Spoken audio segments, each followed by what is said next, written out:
سورہ فتح آیت نمبر 29 کی ایک ٹکڑے کی تلاوت آپ کے سامنے کی گئی۔ انشاءاللہ اسی آیت کریمہ کی روشنی میں کچھ باتیں آپ کے سامنے رکھنی ہیں۔ اللہ رب العزت سے دعا ہے کہ اللہ تعالی ہمیں حق کہنے، حق سننے، حق سمجھنے اور حق باتوں پر عمل کرنے کی توفیق عنایت فرمائے، آمین۔ آیت کریمہ کا ترجمہ سن لیجئے۔ اللہ رب العزت نے سورہ فتح آیت نمبر 29 میں ارشاد فرمایا، محمد رسول اللہ، محمد صلی اللہ علیہ وسلم اللہ کے رسول ہیں۔ والذین معہ اشداء علی الکفار رحماء بینہم، اور آپ کے جو ساتھی ہیں وہ کفار پر سخت اور آپس میں رحم دل ہیں۔ تراہم رکعا سجدا یبتغون فضلا من ربہم ورضوانا، آپ دیکھتے ہیں کہ وہ رکوع اور سجدے میں پڑے اپنے رب کا فضل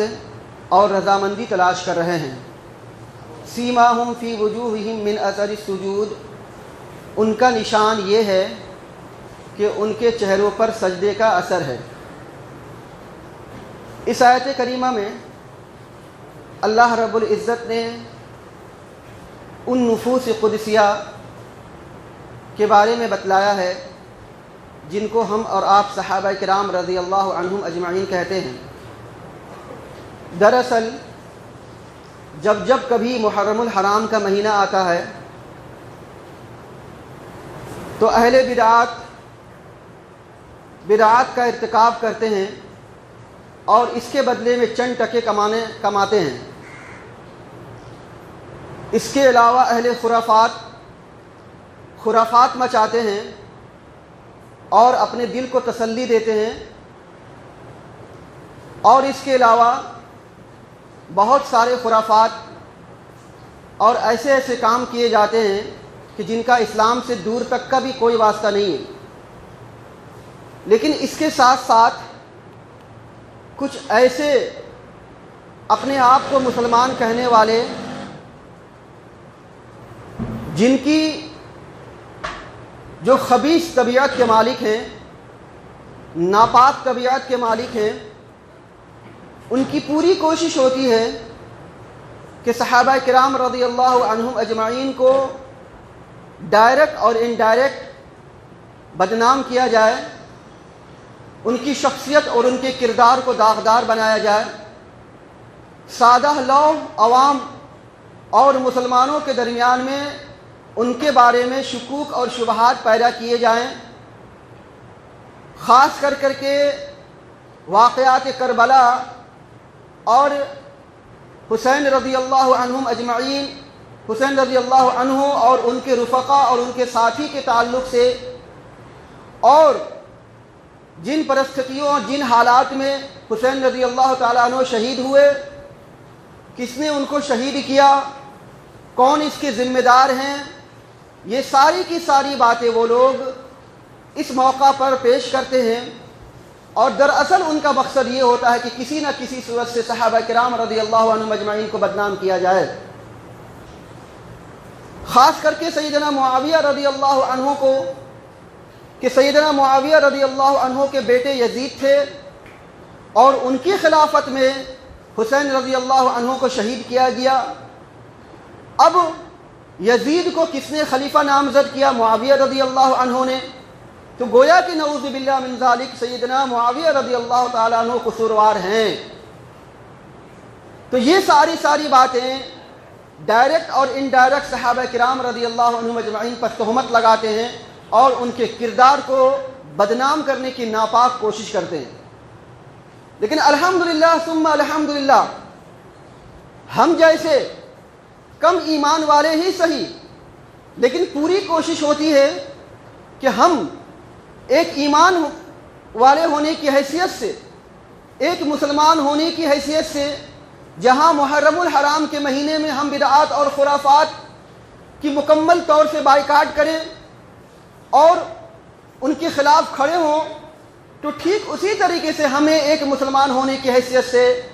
صحابہ کرام رضی اللہ عنہم اجمعین کی حمایت میں کھڑے ہونی چاہیے اور ان کا دفاع کرنی چاہیے، اور بتلانا چاہیے کہ صحابہ کرام رضی اللہ عنہم اجمعین کی کیا کیا قربانی ہے اس امت پر، صحابہ کرام رضی اللہ عنہم اجمعین کے کیا کیا احسانات ہیں، اور صحابہ کرام رضی اللہ تعالی عنہم اجمعین نے اللہ سبحانہ و تعالیٰ کی کیسی عبادت کی اور اسلام کے لیے انہوں نے کیسی قربانیاں پیش کی۔ قرآن کریم میں اللہ سبحانہ و تعالیٰ نے انہی صحابہ کرام رضی اللہ عنہم اجمعین کے تعلق سے کئی مواقع پہ یہ ارشاد فرمایا کہ اللہ سبحانہ و تعالیٰ نے ان کے گناہوں کو بخش دیا ہے، ان کو معاف کر دیا ہے اور ان کو جنت کے اندر میں داخل کر دیا ہے۔ بلکہ باقاعدہ اللہ کے نبی صلی اللہ علیہ وسلم نے اپنی زندگی میں کئی ایک صحابی کے تعلق سے یہ ارشاد فرمایا، ان کا نام لے لے کر کے کہ یہ جنتی ہیں، یہ جنتی ہیں، یہ جنتی ہیں وغیرہ وغیرہ۔ تو آج کے خطبے میں ہم آپ کے سامنے میں چند ایسے صحابہ کرام رضی اللہ عنہم اجمعین، خاص کر کے ابو بکر صدیق رضی اللہ عنہ، عمر بن خطاب رضی اللہ عنہ، عثمان بن عفان رضی اللہ تعالی عنہ، اسی طرح سے اماں عائشہ رضی اللہ عنہا اور سیدنا معاویہ رضی اللہ تعالی عنہ، کہ ان کے تعلق سے آج سادہ لو مسلمان کے درمیان میں کیسی قسم کے کس طرح کے شکوک و شبہات پیدا کیے جاتے ہیں، خاص کر کے اماں عائشہ رضی اللہ تعالی عنہا پر کس طرح کی تہمتیں لگائی جاتی ہیں، اور سیدنا معاویہ رضی اللہ تعالیٰ عنہ کے کردار کو کس طرح سے داغدار بنانے کی کوشش کی جاتی ہے۔ اللہ سبحانہ و تعالیٰ نے قرآن مجید میں تمام کے تمام صحابہ کرام رضی اللہ تعالیٰ عنہم اجمعین کے تعلق سے ارشاد فرمایا، والسابقون الاولون لقد رضی اللہ عن المؤمنین اذ یبایعونک تحت الشجرۃ فعلم ما فی قلوبہم۔ اللہ سبحانہ و تعالیٰ نے سورہ فتح میں انہی صحابہ کرام رضی اللہ تعالیٰ عنہم کے تعلق سے ارشاد فرمایا کہ اللہ مومنوں سے راضی ہو گیا جب وہ درخت کے نیچے آپ کی بیعت کر رہے تھے، آپ کے ہاتھ پہ ہاتھ رکھ کر کے بیعت کر رہے تھے، ان تمام مومنوں سے اللہ سبحانہ و تعالیٰ راضی ہو گیا۔ اللہ کے نبی صلی اللہ علیہ وسلم کے ہاتھ پہ ہاتھ رکھ کر کے درخت کے نیچے میں کون بیعت کر رہے تھے؟ صحابہ کرام رضی اللہ تعالیٰ عنہم اجمعین بیعت کر رہے تھے، اور انہی کے تعلق سے اللہ سبحانہ و تعالیٰ نے ارشاد فرمایا کہ اللہ ان سے راضی ہو گیا۔ تو جن مومنوں سے،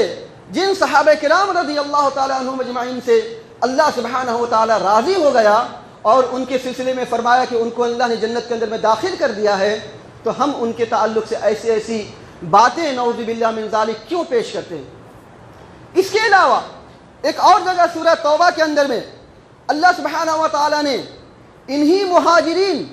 اور انصار کے تعلق سے ارشاد فرمایا، والسابقون الاولون من المہاجرین والانصار والذین اتبعوہم بإحسان رضی اللہ عنہم ورضوا عنہ، کہ مہاجرین اور انصار میں سے سابقین اور اولین اور احسان کے ساتھ بھی ان کی اتباع کرنے والے ان تمام لوگوں سے اللہ سبحانہ و تعالیٰ راضی ہو گیا اور وہ اللہ سے راضی ہو گئے۔ تو جن سے اللہ راضی ہو گیا، جن کو اللہ سبحانہ و تعالیٰ نے جنت کے اندر میں داخل کر دیا، ہمیں اور آپ کو اس بات کا حق نہیں پہنچتا کہ ان کے کردار پہ ہم سوالیہ نشان کھڑی کریں اور ان کے تعلق سے اول فول باتیں ہم کہیں۔ اسی طرح سے صحابہ کرام رضی اللہ تعالیٰ عنہم اجمعین کے تعلق سے اللہ کے نبی صلی اللہ علیہ وسلم نے ارشاد فرمایا کہ دیکھو، میرے صحابہ کو برا نہ کہو، میرے صحابہ کو برا نہ کہو۔ اگر تم میں سے کوئی شخص احد پہاڑ کے برابر بھی سونا خرچ کر دے اللہ کے راستے میں، تم میں سے کوئی آدمی احد پہاڑ کے برابر بھی سونا خرچ کر دے اللہ کے راستے میں، تو وہ میرے صحابہ کے ایک مد یعنی ایک مٹھی کے برابر خرچ کرنے کے برابر بھی نہیں پہنچ سکتا، یا آدھی مٹھی اللہ کے راستے میں خرچ کرنے کے برابر بھی نہیں ہو سکتا۔ یعنی صحابہ کرام رضی اللہ تعالیٰ عنہم اجمعین میں سے کوئی صحابہ آدھی مٹھی اللہ کے راستے میں اپنے مال کو خرچ کرے، تو وہ آدمی جو احد پہاڑ کے برابر سونا خرچ کرے اللہ کے راستے میں، وہ اس صحابہ کے مقام کو نہیں پہنچ سکتا، اس صحابہ کے مقام کو نہیں پہنچ سکتا۔ تو جو آدمی اللہ کے راستے میں بے دریغ خرچ کرے اور وہ صحابہ کے مقام تک نہیں پہنچ سکتا، تو ان کو حق نہیں پہنچتا کہ صحابہ کرام رضی اللہ تعالیٰ عنہم اجمعین کے تعلق سے لب کشائی کرے۔ اسی طریقے سے اللہ کے نبی صلی اللہ علیہ وسلم نے ایک موقع پہ ارشاد فرمایا کہ جس نے میرے صحابہ کو برا کہا اور جس نے میرے صحابہ کو گالی دی اس نے مجھے تکلیف پہنچائی،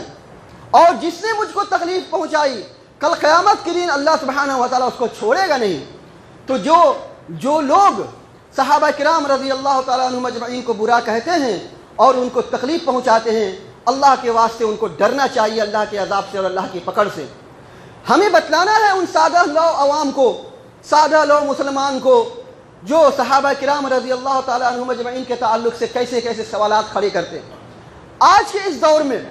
واٹس ایپ اور فیس بک میں ایسے سوالات آتے ہیں،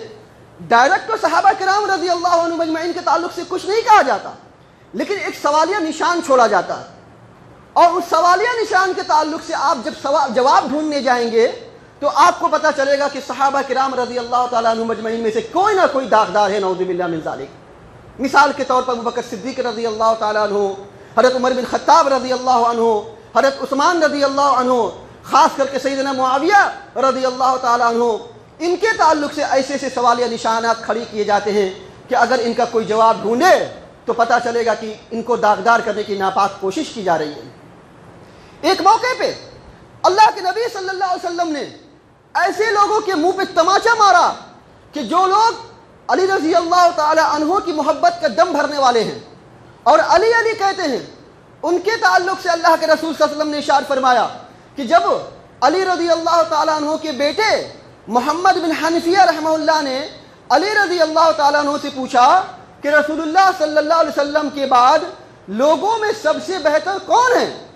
رسول اللہ صلی اللہ علیہ وسلم کے بعد لوگوں میں سب سے بہتر کون ہے؟ حضرت علی رضی اللہ تعالیٰ عنہ نے فرمایا ابو بکر۔ اس کے بعد پوچھا کہ انہوں نے پوچھا کہ اس کے بعد کون ہے؟ حضرت اللہ کے نبی صلی اللہ علیہ وسلم علی رضی اللہ تعالیٰ عنہ نے فرمایا کہ عمر۔ تو اس طریقے سے علی رضی اللہ تعالیٰ عنہ نے اللہ کے رسول صلی اللہ علیہ وسلم کے اس خیال کو باقی رکھا کہ اللہ کے رسول صلی اللہ علیہ وسلم سب سے زیادہ لوگوں میں پسند کرتے تھے تو ابو بکر صدیق رضی اللہ عنہ کو پسند کرتے تھے، اور اس کے بعد اگر کسی کو پسند کرتے تھے تو عمر بن خطاب رضی اللہ تعالیٰ عنہ کو پسند کرتے۔ یہ حدیث ان لوگوں کے منہ پر تماچا ہے کہ جو علی کا دم بھرتے ہیں اور صحابہ کرام میں سے ابو بکر صدیق رضی اللہ عنہ اور عمر بن خطاب رضی اللہ عنہ کو داغدار کرنے کی ناپاک کوشش کرتے ہیں۔ اسی طریقے سے ابو بکر صدیق رضی اللہ تعالیٰ عنہ کے اس امت پر کیا کیا احسانات ہیں۔ ابو بکر صدیق رضی اللہ تعالیٰ عنہ نے اللہ کے رسول صلی اللہ علیہ وسلم کے ہاتھ پر ایمان لانے کے بعد کیسے کیسے اسلام کے لیے قربانیاں پیش کی، اور اللہ کے نبی صلی اللہ علیہ وسلم نے ان کے تعلق سے کیا ارشاد فرمایا۔ سنیے، حضرت عمر بن عاص رضی اللہ عنہما سے روایت ہے، وہ کہتے ہیں کہ میں نے اللہ کے رسول صلی اللہ علیہ وسلم سے پوچھا کہ اے اللہ کے رسول صلی اللہ علیہ وسلم، آپ سب سے زیادہ کس سے محبت کرتے ہیں؟ آپ سب سے زیادہ کس سے محبت کرتے ہیں؟ آپ صلی اللہ علیہ وسلم نے فرمایا عائشہ کے ابا سے۔ عائشہ کے ابا سے یعنی ابو بکر صدیق رضی اللہ تعالیٰ عنہ سے۔ اب آپ کو بات سمجھ میں آ گئی ہوگی کہ لوگوں میں سب سے زیادہ اگر اللہ کے نبی صلی اللہ علیہ وسلم محبت کرتے تھے تو وہ ابو بکر صدیق رضی اللہ تعالیٰ عنہ۔ اسی طریقے سے ایک موقع پہ اللہ کے رسول صلی اللہ علیہ وسلم نے ارشاد فرمایا، سعید خدری رضی اللہ تعالیٰ عنہ سے روایت ہے کہ نبی کریم صلی اللہ علیہ وسلم نے فرمایا صحبت اور مال کے لحاظ سے ابو بکر کا مجھ پر سب سے زیادہ احسان ہے۔ صحبت یعنی ساتھی ہونے کے اعتبار سے اور مال کے خرچ کرنے کے اعتبار سے ابو بکر صدیق رضی اللہ تعالیٰ عنہ کا مجھ پر سب سے زیادہ احسان ہے۔ تو اللہ کے نبی صلی اللہ علیہ وسلم نے ابو بکر صدیق رضی اللہ تعالیٰ عنہ کے تعلق سے یہ فرمایا۔ اس کے علاوہ ایک موقع پہ اللہ کے رسول صلی اللہ علیہ وسلم نے ان کو دنیا کی زندگی میں بشارت دی اور کہا کہ ابو بکر جنتی ہیں، ابو بکر جنتی ہیں۔ جن کو اللہ کے رسول صلی اللہ علیہ وسلم محبت کرے اور جن کے تعلق سے اللہ کے رسول صلی اللہ علیہ وسلم کہے کہ یہ جنتی ہیں، نعوذ باللہ من ذالک، آج ہم مسلمانوں کا، آج ہم مومنوں کا یہ فرض بنتا ہے کہ ان کے کردار کے تعلق سے دفاع کریں اور لوگوں کو بتلائیں کہ ابو بکر صدیق رضی اللہ تعالیٰ عنہ نے اس امت پر کیسے کیسے احسانات کیے اور اللہ کے نبی صلی اللہ علیہ وسلم نے کیسے کیسے احادیث اور فضلتیں ان کے تعلق سے بیان فرمائیں۔ سلف صالحین کا قول دیکھیے، امام ابو جعفر محمد بن علی رحمہ اللہ فرماتے ہیں کہ جس شخص کو ابو بکر رضی اللہ عنہ کے فضائل اور ان کی اہمیت کا اندازہ نہیں، وہ شخص سنت سے جاہل ہے۔ جس کو پتہ نہیں ابو بکر صدیق کی کیا اہمیت ہے، ان کی کیا فضیلت ہے، گویا کہ وہ آدمی سنت کو نہیں جانتا، وہ آدمی جاہل ہے سنت سے۔ اسی طریقے سے احمد بن حنبل رحمہ اللہ سے اس آدمی کے بارے میں پوچھا گیا جو ابو بکر صدیق، عمر بن خطاب اور عائشہ رضی اللہ عنہم اجمعین کو گالیاں دیتا ہے، تو انہوں نے کہا کہ وہ مسلمان نہیں ہیں۔ جو ابو بکر کو گالی دے، جو عمر بن خطاب کو گالی دے، جو اماں عائشہ رضی اللہ عنہا کو گالی دے، امام احمد بن حنبل رحمہ اللہ کے نزدیک وہ آدمی مسلمان نہیں ہے۔ اسی طریقے سے امام ابو اسحاق رحمہ اللہ فرماتے ہیں کہ ابو بکر اور عمر رضی اللہ عنہما سے بغض رکھنا، ان سے حسد کرنا، یہ کبیرہ گناہ ہے، یہ بہت بڑا گناہ ہے۔ تو یہ اللہ کے رسول صلی اللہ علیہ وسلم کی احادیث ابو بکر صدیق رضی اللہ تعالیٰ عنہ کے تعلق سے، اور سلف صالحین کا یہ قول ابو بکر صدیق رضی اللہ تعالیٰ عنہ کے تعلق سے۔ اسی طریقے سے اللہ کے نبی صلی اللہ علیہ وسلم نے عمر بن خطاب رضی اللہ تعالیٰ عنہ کے تعلق سے بہت ساری احادیث اور بہت ساری فضیلتیں بیان فرمائی۔ ایک موقع پہ اللہ کے نبی صلی اللہ علیہ وسلم نے عمر بن خطاب رضی اللہ تعالیٰ عنہ کے تعلق سے ارشاد فرمایا کہ اگر میرے بعد کوئی نبی ہوتا تو وہ عمر بن خطاب رضی اللہ عنہ ہوتے، میرے بعد اگر کوئی نبی ہوتا تو عمر بن خطاب ہوتے۔ اور ایک موقع پہ اللہ کے نبی صلی اللہ علیہ وسلم نے ان کی اہمیت اور ان کے فضیلت بتلاتے ہوئے ارشاد فرمایا کہ عمر جس راستے پہ چل رہے ہوتے ہیں، شیطان اس راستے کو چھوڑ کر کے دوسرے راستے پر بھاگ جاتا ہے۔ ان کا تقوی، ان کی پرہیزگاری اور دین کے تعلق سے ان کی سختی اتنی زبردست تھی کہ شیطان بھی ان سے پناہ مانگتا تھا، اور شیطان جب دیکھتا تھا جس راستے سے عمر بن خطاب رضی اللہ تعالیٰ عنہ کو آتے ہوئے، اس راستے کو، اس گلی کو چھوڑ دیتا تھا اور اس گلی کو چھوڑ کر کے دوسرے راستے پر بھاگ جاتا تھا۔ اسی طریقے سے ایک موقع پہ اللہ کے نبی صلی اللہ علیہ وسلم نے عمر بن خطاب رضی اللہ تعالیٰ عنہ کے تعلق سے فرمایا کہ جب جنات، شیاطین، اسی طرح سے انسانوں کی شیاطین، انسانوں کی جنات جب کبھی بھی عمر بن خطاب رضی اللہ عنہ کو دیکھتے ہیں، یہ سارے کے سارے ڈر کے مارے دیکھ کر کے بھاگ جاتے ہیں، سارے کے سارے دیکھ کر کے ڈر کے مارے بھاگ جاتے ہیں۔ اسی طریقے سے ایک موقع پہ اللہ کے نبی صلی اللہ علیہ وسلم نے کہا کہ عمر بن خطاب کا محل جنت کے اندر میں نے دیکھا کہ جنت میں عمر بن خطاب رضی اللہ تعالیٰ عنہ کا محل۔ اور اس کے علاوہ ایک اور موقع پہ اللہ کے نبی صلی اللہ علیہ وسلم نے عمر بن خطاب کے تعلق سے ارشاد فرمایا کہ عمر جنتی ہیں، عمر جنتی ہیں۔ تو جن کے تعلق سے اللہ کے نبی صلی اللہ علیہ وسلم دنیا کی زندگی میں جنت کی بشارت دیں، ہم مسلمانوں کا فریضہ بنتا ہے کہ ہم ان کے تعلق سے دفاع کریں۔ اسی طریقے سے سیدنا عثمان بن عفان رضی اللہ تعالیٰ عنہ کے تعلق سے اللہ کے نبی صلی اللہ علیہ وسلم نے ان کی فضیلت بیان فرمائی، اور آپ کی فضیلت کے لیے یہ کہنا کافی ہے کہ عثمان بن عفان رضی اللہ تعالیٰ عنہ کو ذو النورین کا خطاب دیا جاتا ہے۔ ذو النورین کا مطلب یہ ہوتا ہے کہ اللہ کے نبی صلی اللہ علیہ وسلم کی دو بیٹیاں عثمان بن عفان رضی اللہ تعالیٰ عنہ کی زوجیت میں آئیں۔ ایک بیٹی جب پہلی تھی ان کی زوجیت میں اور ان کا انتقال ہو گیا، تو اللہ کے نبی صلی اللہ علیہ وسلم نے اپنی دوسری بیٹی کو بھی عثمان بن عفان رضی اللہ تعالیٰ عنہ کو دے دیا۔ اس طریقے سے عثمان بن عفان رضی اللہ تعالیٰ عنہ کی زوجیت میں اللہ کے رسول صلی اللہ علیہ وسلم کی دو بیٹیاں آئیں، جس کی وجہ سے ان کو ذو النورین یعنی دو نور والے کا لقب اور ٹائٹل دیا جاتا ہے۔ عثمان بن عفان رضی اللہ تعالیٰ عنہ کے تعلق سے ایک مرتبہ ابو بکر صدیق رضی اللہ تعالیٰ عنہ، عمر بن خطاب رضی اللہ عنہ اور عثمان بن عفان رضی اللہ تعالیٰ عنہ اللہ کے رسول صلی اللہ علیہ وسلم کے ساتھ احد پہاڑ پہ کھڑے تھے۔ احد پہاڑ پہ کھڑے تھے کہ اچانک احد زلزلے کی وجہ سے ہلنے لگا۔ اللہ کے نبی صلی اللہ علیہ وسلم نے اپنا پیر اس پہاڑ پر مارا اور کہا، اے احد ٹھہر جا، تیری پشت پر، تیرے اوپر میں ایک نبی، ایک صدیق اور دو شہید کھڑے ہیں۔ تیری پشت پر ایک نبی، ایک صدیق اور دو شہید کھڑے ہیں۔ اس طریقے سے اللہ کے نبی صلی اللہ علیہ وسلم نے اس احد پہاڑ سے مخاطب ہوتے ہوئے ابو بکر صدیق رضی اللہ تعالیٰ عنہ کو صدیق کہا، اور عمر بن خطاب اور عثمان رضی اللہ تعالیٰ عنہ کو شہید کہا، تک کا درجہ ملنے والا ہے۔ اسی طریقے سے عثمان بن عفان رضی اللہ تعالیٰ عنہ کے تعلق سے بہت ساری اہمیتیں اور فضیلتیں ہیں کہ عثمان بن عفان رضی اللہ تعالیٰ عنہ نے 20,000 درہم میں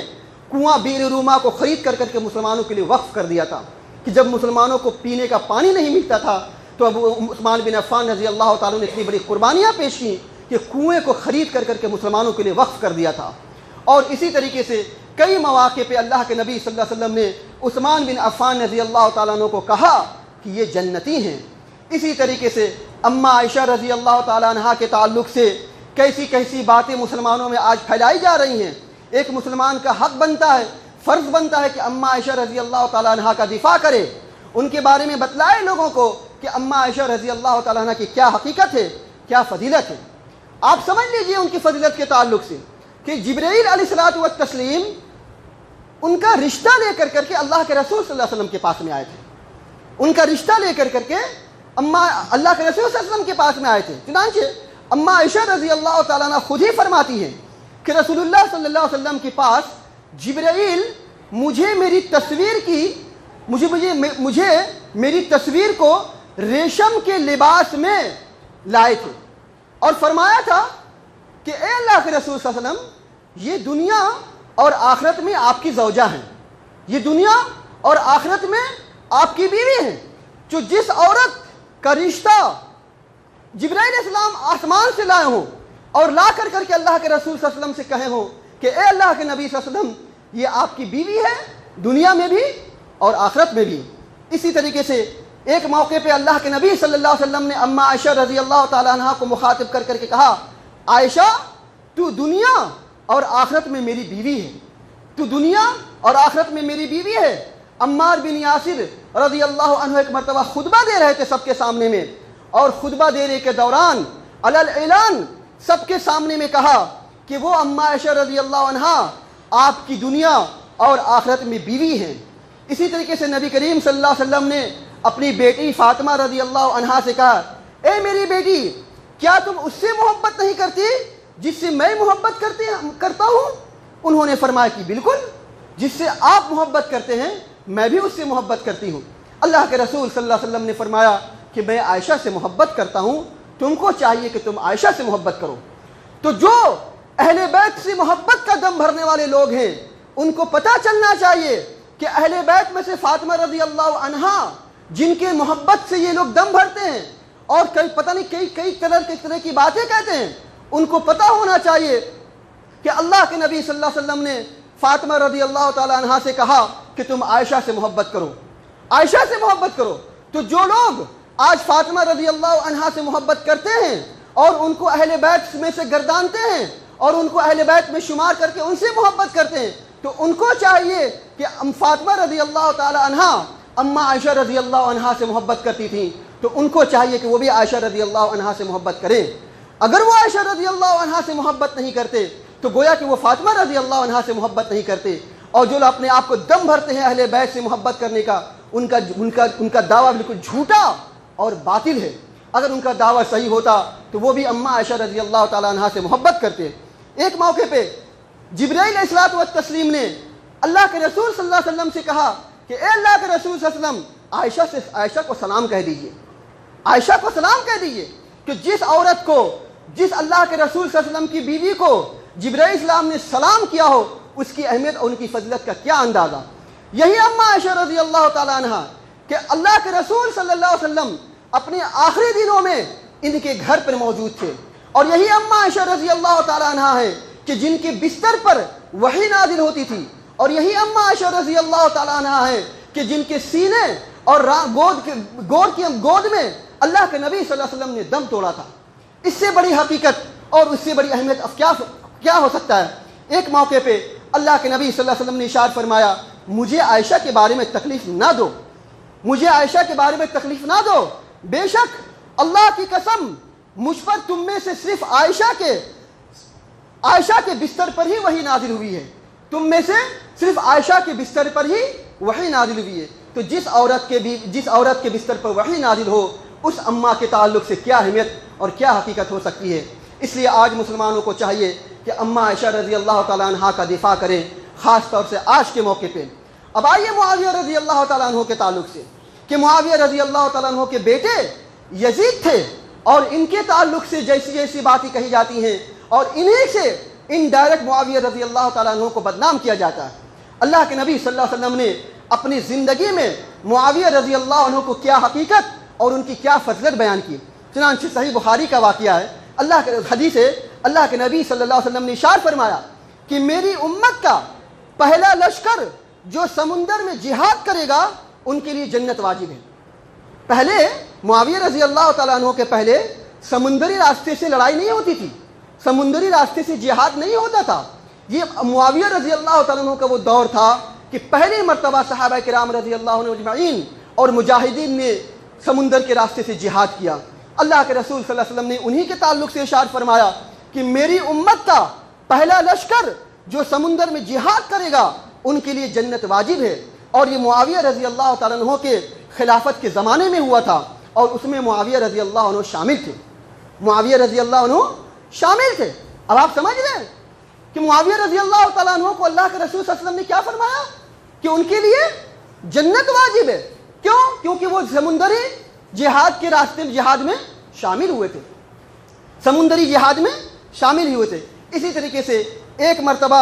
اللہ کے نبی صلی اللہ علیہ وسلم نے معاویہ رضی اللہ تعالیٰ عنہ کے دعا کی، اے اللہ معاویہ کو کتاب و حکمت سکھا، کتاب و حساب سکھا، اور اسے عذاب سے بچا، اور اسے عذاب سے بچا۔ اور ایک واقعہ ملتا ہے عمر بن عبدالعزیز رحمہ اللہ کا کہ عمر بن عبدالعزیز رحمہ اللہ نے اپنی خلافت میں کبھی کسی کو کوئی سزا نہیں دی، کبھی کسی کو نہیں مارا، لیکن اس شخص کو کوڑے مارے کہ جس شخص نے معاویہ رضی اللہ عنہ کو گالی دی تھی، جس شخص نے معاویہ رضی اللہ عنہ کو گالی دی، عمر بن عبدالعزیز رحمہ اللہ نے ان پہ کوڑے برسائے۔ تو یہ چند صحابہ ہیں، عمر بن خطاب، ابو بکر صدیق، عمر بن خطاب، عثمان بن عفان، اما عائشہ رضی اللہ عنہا اور معاویہ رضی اللہ تعالیٰ عنہم اجمعین، یہ کچھ صحابہ ایسے ہیں کہ جن کے تعلق سے آج اس امت کے اندر میں ایسی ایسی خرافات، ایسی ایسی باتیں اور ان کے تعلق سے ڈائریکٹ انڈائریکٹ ان کو بدنام کرنے کی ناپاک کوشش کی جاتی ہے۔ ہم مسلمانوں کی ذمہ داری بنتی ہے، ہر سب کا حق بنتا ہے کہ ہم ان صحابہ کرام رضی اللہ عنہ مجمعین کا دفاع کریں۔ اگر ہم میں سے کوئی مسلمان ان کے تعلق سے جان بوجھ کر کے سمجھ کر کے بھی یا انجانے میں بھی ان کا دفاع نہیں کرتا ہے تو گویا کہ ہم صحابہ کرام رضی اللہ عنہ مجمعین کو تکلیف پہنچا رہے ہیں، صحابہ کرام کو تکلیف پہنچا رہے ہیں۔ آپ کے پاس میں بہت سارے میسیج اور پیغامات آتے ہیں، اللہ کے واسطے ان میسیج کو ڈیلیٹ کیجئے۔ اگر آپ ان کو جواب دے سکتے ہو جواب دیجئے اچھے انداز میں، اللہ کے رسول صلی اللہ علیہ وسلم کی احادیث کی روشنی میں، قرآن کے انداز میں، اور ان کو بتلائیے کہ ان کا کیا مقام اور کیا مرتبہ ہے۔ اگر ان کے تعلق سے اگر ہم نے ذرہ برابر بھی اپنے ذہن میں کچھ لایا تو ہم اپنے ایمان سے اور اسلام سے خارج ہو جائیں گے۔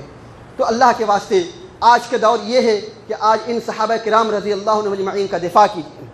افسوس اس بات کا ہے، افسوس اس بات کا ہے کہ علماء اور بزرگ اور وہ سلاطین کہ جن کے پیچھے پوری کی پوری قوم کھڑی ہے اور جن کو چاہیے تھا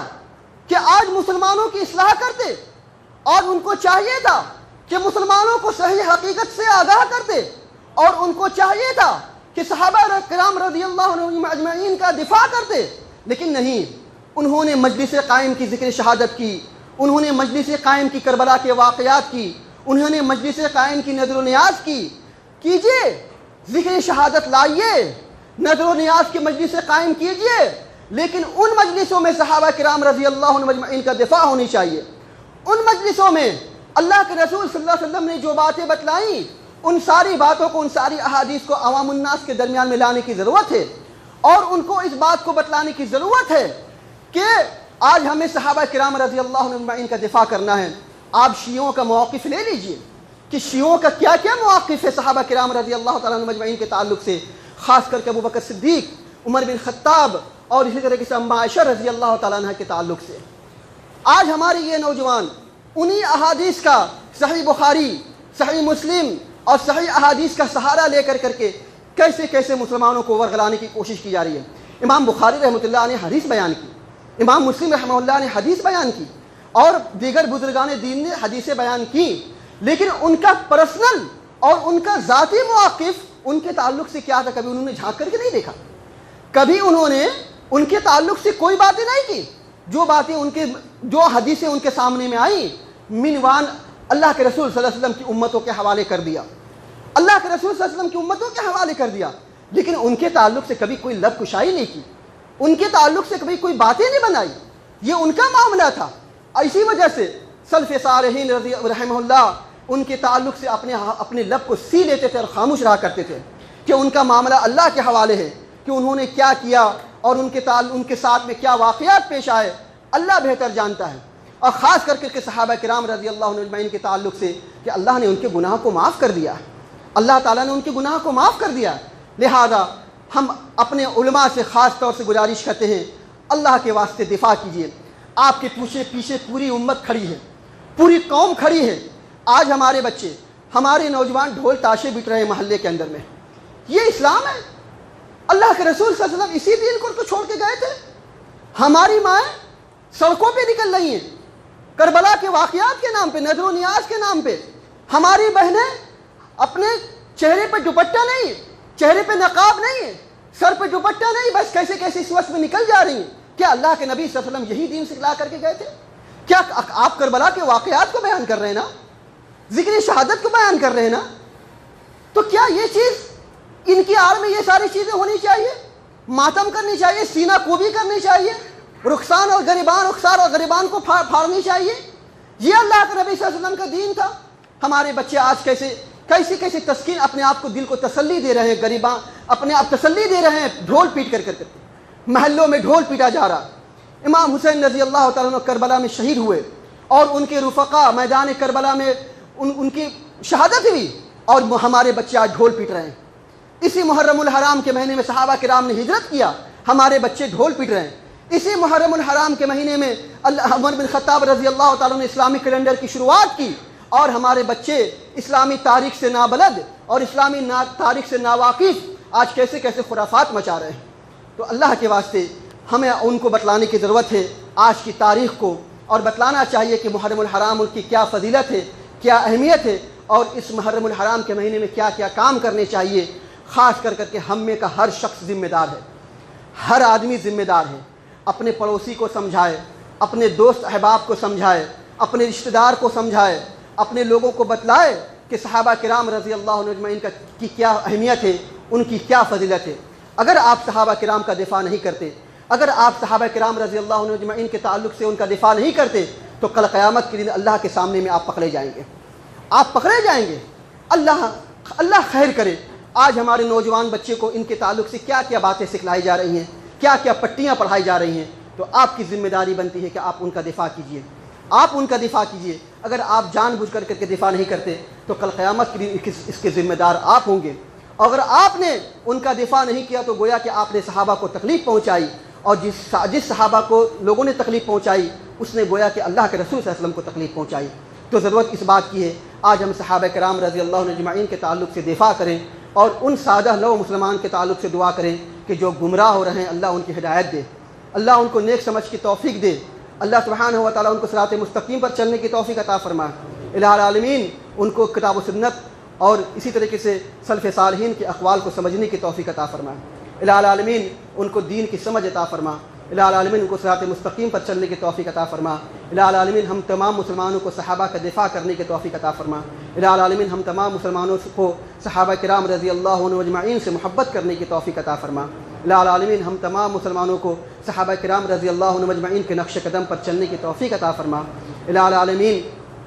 جو لوگ پریشان حال ہیں ان کی پریشانیوں کو دور فرما۔ الہ العالمین جو قرض دار ہیں انہیں اپنے اسباب سے قرضہ ادا کرنے کی توفیق عطا فرما۔ الہ العالمین جو اپنے بچے اور بچیوں کے رشتے کے تعلق سے پریشان ہیں الہ العالمین تو ان سب پر رحم فرما اور ان کے راستے کو آسان کر دے۔ الہ العالمین جو بچے اور بچیاں امتحانات دے رہے ہیں الہ العالمین تو ان کے جائز مقاصد میں کامیابی عطا فرما۔ الہ العالمین جو بیمار ہیں انہیں شفاء کاملہ عاجلہ عطا فرما۔ جو پریشان حال ہیں ان کی پریشانیوں کو دور فرما۔ جو قرض دار ہیں انہیں اپنے اسباب سے قرضہ ادا کرنے کی توفیق عطا فرما۔ جب تک ہم جئیں کتاب اللہ اور سنت رسول اللہ صلی اللہ علیہ وسلم پر عمل کرتے ہوئے جئیں، اور جب ہمارا خاتمہ ہو انہیں دونوں پر عمل کرتے ہوئے ہمارا خاتمہ ہو۔ اقول قولی ھذا واستغفر اللہ لی ولکم ولسائر المسلمین، وآخر دعوانا الحمد للہ رب العالمین۔